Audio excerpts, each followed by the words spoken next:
Good morning, good afternoon, good evening, wherever you may be as I'm recording this video.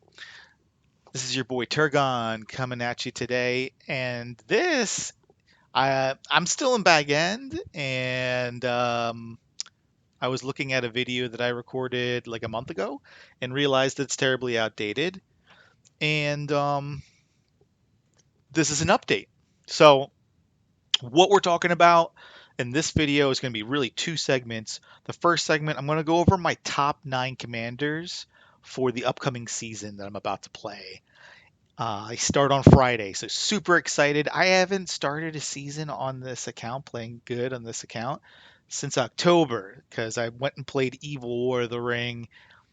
That started in January, and I've been sitting in Bag End waiting to rejoin my friends for a long time.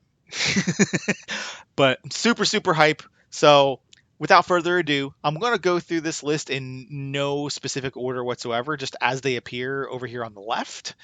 So we'll start with Galadriel. She is not going to be like a main commander of mine, bear in mind. Um, More than likely, I will only be using her if when we fight other good side teams because she's pretty good against commanders like Gandalf the Grey, um, Gil-galad, damage dealing commanders because of her madness, unless they're madness immune. The focus damage goes through evasion, so that's really good. And she's just solid in that regard. Now, if we're fighting evil, she's not that great against stuff that you see frequently, like Witch King, Sauron. Um, I don't know how she would do against Grima. I'm gonna guess bad.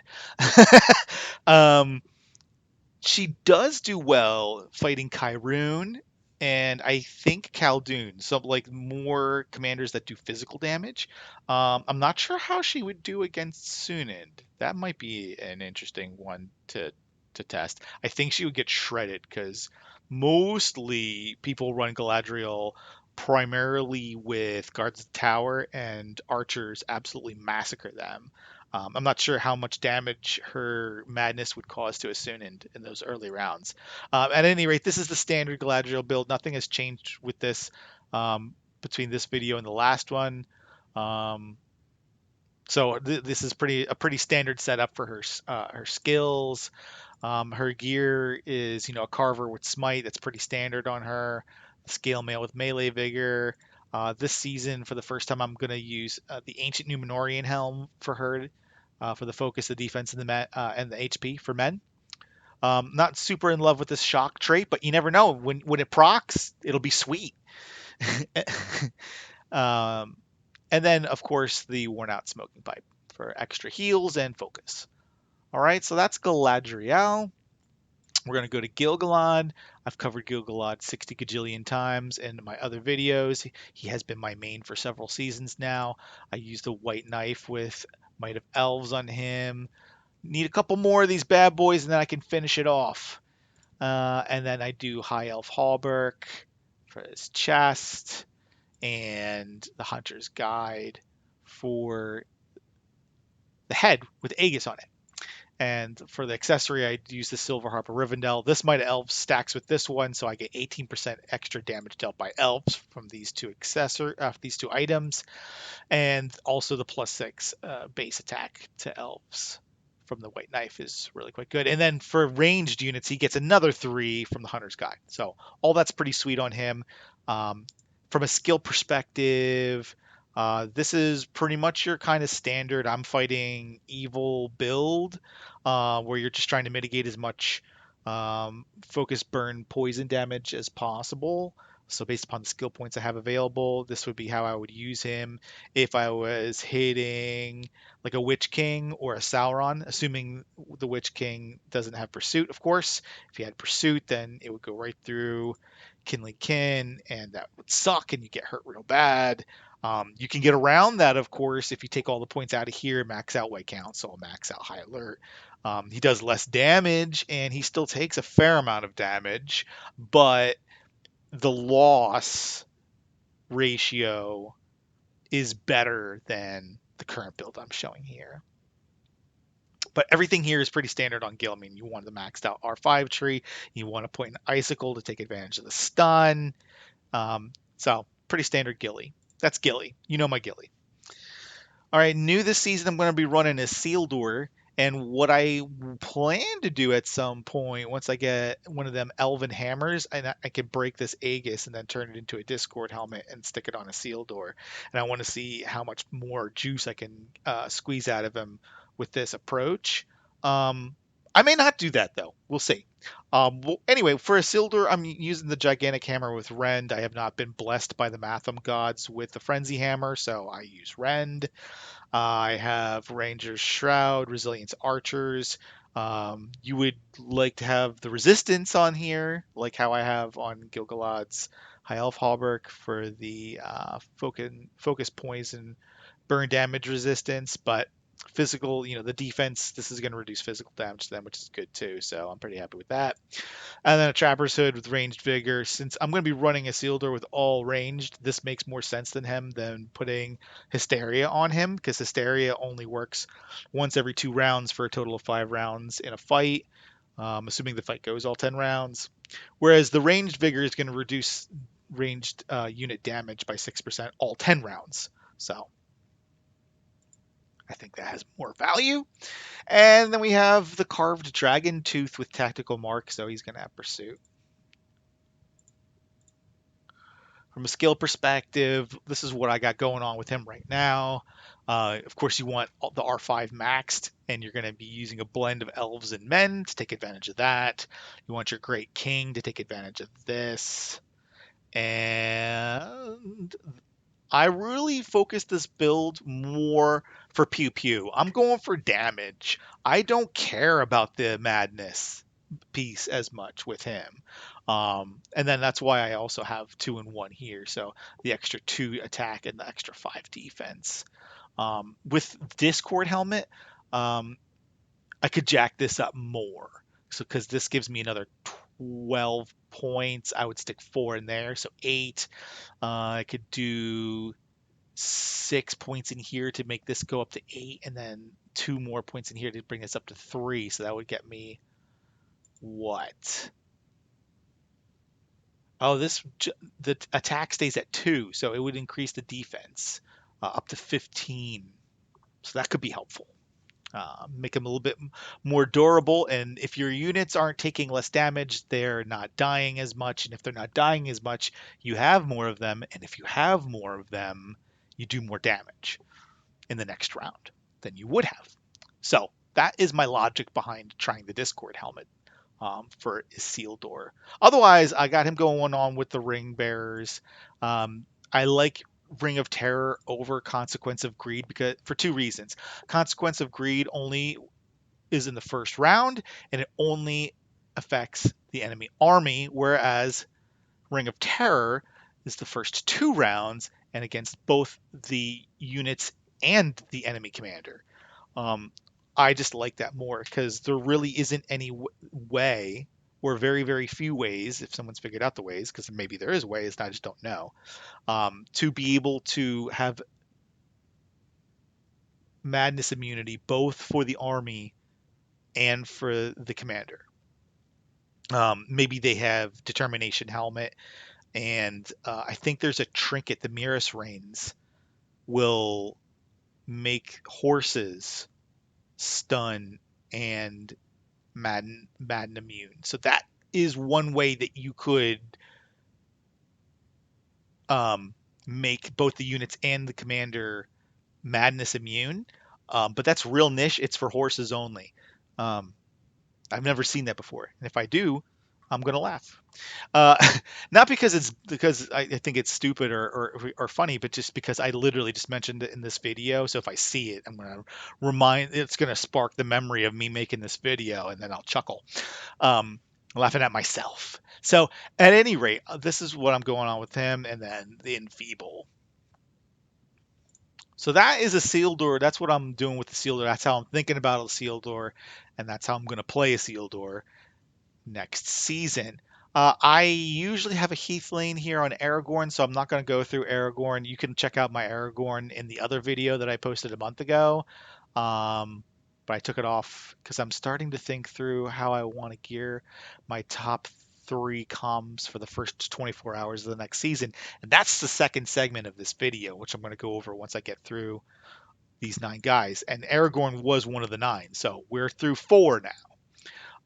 We go to Gimli over here. Gimli's got his unique. He's got the quilted armor focus protection. I primarily use Gimli for 2 reasons. I'm either going to try and kill your Galadriel with him, or I'm going to try to kill your Sauron with him. If I'm fighting anything else, I'm not using this chest because those are the only 2 commanders focus protection really matters against. There might be a couple other niche here and there. Undying. I would use Gimli against Undying as well. Not sure if I would go for the focus protection though. I think he does more poison damage off the top of my head. Brutal helmet, another melee vigor. I love melee vigor and the vigor traits in general, reducing all melee units damage by 6%.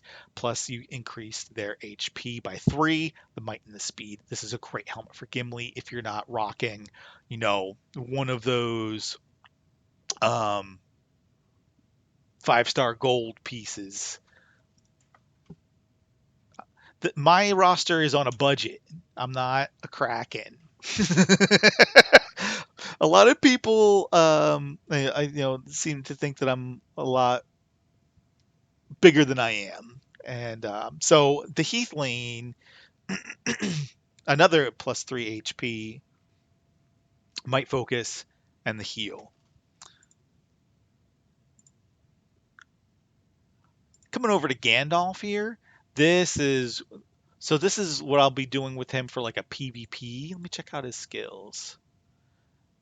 So this would be PvP more versus light side enemies, assuming they don't have pursuit. I wouldn't use this against evil because you would want high alert and champion of the light versus evil. And also I have the pursuit harp on him for first 24 hours. I'm probably going to take this Heathlane and I'm going to stick it on him here like this. And then I think he's good, especially like with horses, you want the Carver with Smite so you get that extra heal proc. And then I'll do the Hysteria, but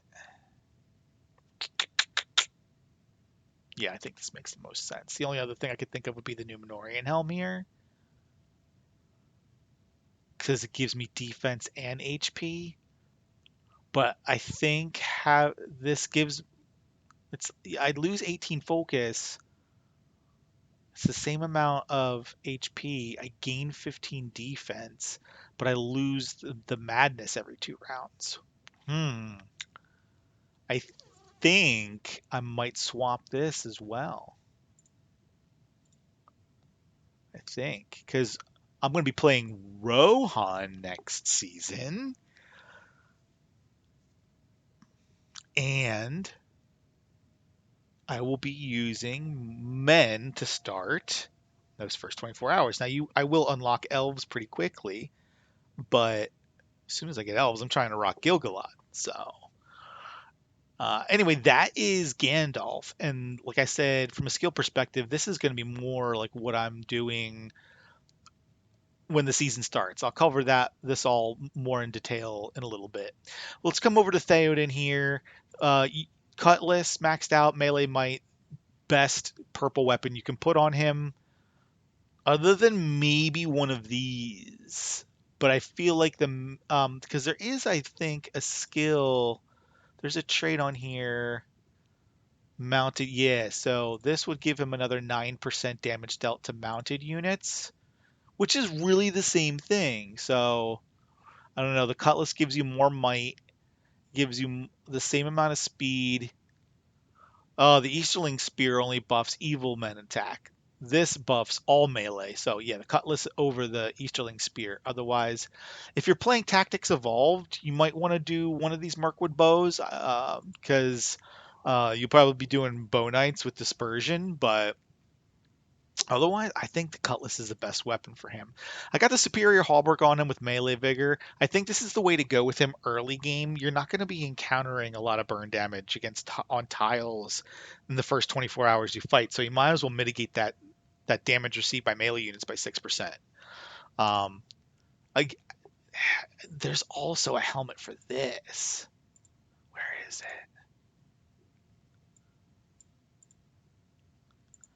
Yeah.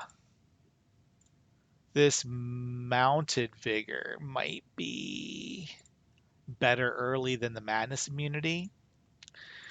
And then I have the Mirus Reigns on him with mounted unit supply for the extra heal. So here's what his skills look like once I hit level 50 at the current level of rep that I have him. Would love to be able to get 3 more levels of rep out of him so I could max out mounted combat as well. Check this real quick. Yeah, that's done. Okay, so that is 1, 2, 3, 4, 5, 6, 7. I got 2 more. What else do I got? These two. Okay, so here's Faramir. Here's what my Faramir looks like with the Mirkwood bow. And, his unique. Now I have it 4 stars. I'm really excited about that. I think it's much more viable at this level. Trapper's Hood with Hysteria and the Wizard Fireworks. I have given him Pursuit in my last video, and this is what prompted me to make this video. I was all like, look, you don't need a Pursuit item. You could have this skill. What I'd decided is that I rather would have Pursuit on the item because the Hunter's Mark on the Wizard's Fireworks gives you a 90% chance at Pursuit over the first 3 rounds. I would rather have 90% chance over the first 3 rounds than 70% over the first 4. Max this out at 70%. Okay? So that's why I've made the decisions that I've made here with this. Because when you look at his skills, now I've rerouted those 7 points elsewhere. I'd like 2 more levels on him so I can finish off Armed Escort. And this is basically how you want to build him.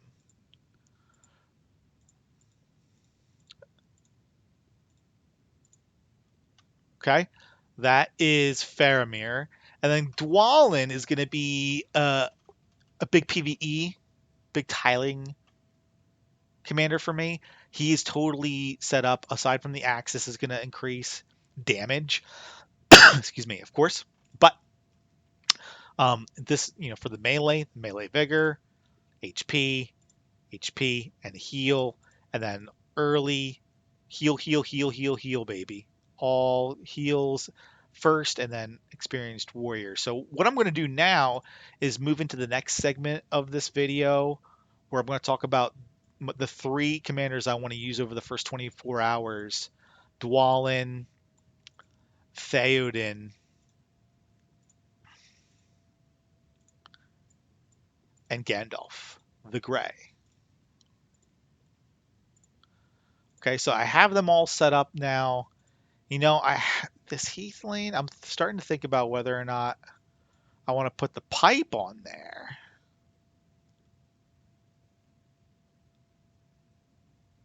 Because this affects all units and this affects 1. And I like using 3 units on him so the damage gets kind of more evenly distributed amongst the army. But I lose the army HP, so I'll keep the Heath Lane for now. It was just something I was thinking about. I think this is good because this is giving me HP. This is giving me HP. Defense is going to be jacked by 30. So from like a stat perspective, this is the way to go. The way I'm going to start him when the game loads, I'm going to automatically, because he is reputation 10, I get 10 levels from that. I get 5 levels because we start at level 5, so that's 15 points plus 4 points from Impart Wisdom. I should start this season with 19 points to play with. So what am I going to do with those? Well, the first thing I'm going to do is max this out. That's 15 points right there. I want the heal. I want blindside. I want 2 in wizard. And I want 1 in surge. So now I've got the 2 stuns set up. I've got the negative defense debuff, and I have the heal ready to go. I want unit recovery maximized from the first tile I hit in the season. And then all the points that I get after that are going to go into Mithrandir until that is maxed out. But I'm going to hit 4 here, and then I'm going to throw a point in here. And then I'm going to keep going up to like 8. And then I'm going to be like, all right, I want more chance at follow-up. So I'll throw a couple more points in here and then keep going. I'll get to probably like 12 and then start jonesing for another point in here. Then finish it off. And then finish this off. And then I wouldn't do Free Peoples. Then I start moving over into the White Council tree. Because when you're tiling early, you're facing evil units. So you would want to do it like get the high alert. You want as fast as you can. You want to start mitigating focus, poison, burn damage. And this can probably wait.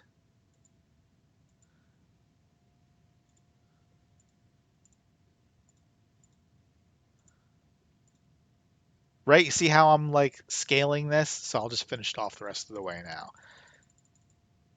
And then from here, you have to kind of, at this point, I am 6 points away from what I would be at level 50.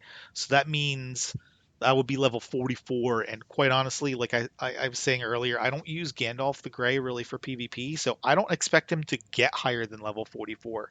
If he gets to level 44, then that means I'm farming a lot. So that's Gandalf the Grey. That's how I plan on using him over the course of the first 24 hours to really maximize recovery, minimize troop loss, and take those tiles. Next, I'm going to come over to Theoden here. And let's see. He is reputation 9. He's 10. He's 9. So I get 9 points plus the 4 from Impart Wisdom. That's 13 plus 5 for being level 5. That's 18 points. Okay? 18 points. I want, again, like Gandalf, I want the recovery as fast as possible. Give it to me. All this. And then I want to go immediately to attack, and I want to max this out next. So that's my first 18 points right there to start the season out. Although maybe I might stick this 3rd point in Chaotic Retreat. That's... as soon as I have 2 in here, I could do 2 in 1. And I could hit the first tile that I hit with him. I could have Chaotic Retreat. That might be more beneficial than just sticking 3 in here. It's just something to think about. You tell me what you think. Leave me a comment, about the Horsemaster. Or maybe you think the Rohirrim would be better. I'm going with Horsemaster, though, because Rohirrim is something that needs to build up over time through inflicting damage. This is just affecting base unit damage. And then once it's maxed out, you want this plus 5 HP to your mounted units. So I'm gonna that's gonna be the next thing I do is max out this guy and then max out this guy.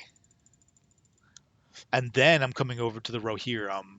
And then I'll stagger it because riding excellence, you want to mitigate damage received as much as possible so that your units stay alive. The more units that stay alive, the more damage you're going to be able to do in the next round. Keep that tucked away in the back of your mind at all times. A lot of people are just like, I'm just going to do Rohirrim. And then they don't save riding excellence for later. Now, I wouldn't do that. You want them to go up together. Like this. Because the Rohirrim is like icing on the cake. This is all the time. They're taking 10% less damage right now. This is something that has to build up. It's not as it's valuable. Don't get me wrong. I'm not saying it's not valuable, but I always prioritize things that are static, that occur at all times throughout the course of the entire battle over something like this that needs to build up. So just keep that in the back of your mind. And then once I hit my last 4 points, will go in here for the extra damage, like I was talking about earlier. And then Mr. Dwalin. So his skill build between PvE and PvP is like pretty different. So the first thing I'm going to be doing, hold on, let me do the quick math. He's R13, 13 points plus 4, it's 17 plus 5. I get 22 points to start the season off with him. So the first thing I'm doing is maxing out Musician.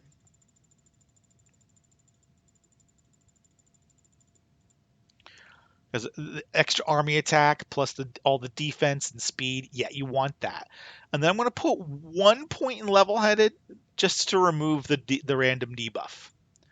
And then my other 6 points are going into relief. I'm going straight for, in all instances, on all three of my starting three commanders, I'm trying to buff heals as much as I can so that I'm mitigating as much troop loss possible. And then I'm going straight into experienced warrior because defense is great and all, but you got to be able to kill stuff in order to win. So I'm doing 2 in here, and then I'm immediately putting 1 in hunt down. Hunt down is a ridiculous skill, and if you read it and you understand it, you understand why. And I'm gonna just do this. Just like how I was doing with all the other ones, right? I want hunt down max next. So now I've got his damage going. And then once I have his damage going, I have a choice between either starting to level this or this to increase more damage or mitigate some physical damage. And then once this is maxed, you have the 50% less burn damage received, which is lovely and all as well. So from a theoretical perspective, I'm more apt to go with this in the spirit of trying to mitigate damage. And then once this is maxed, at this point, I will be level 41 because I have 9 points left. So then I will put 7 in here. But again, if I reach level 41 with Dwalin, it means I'm farming because I don't use him for PvP. I don't. And I don't care. And then I'll put 2 more points in here. Why not? Who cares where those points go? So that's it. That's the video. That's how I'm planning on doing things a little bit different for the first 24 hours this season than I have in seasons past. I hope that you find this insightful and it's piqued your curiosity and started making you think differently or think about how you're going to go about your first 24 hours in your first week playing your next season of Lord of the Rings Rise to War. Thank you for taking the time to watch this video. Leave a like, give me a subscribe. Please feel free to leave any comments or feedback you may have. And I look forward to talking with you soon. Hope you all take care and stay well. Cheers.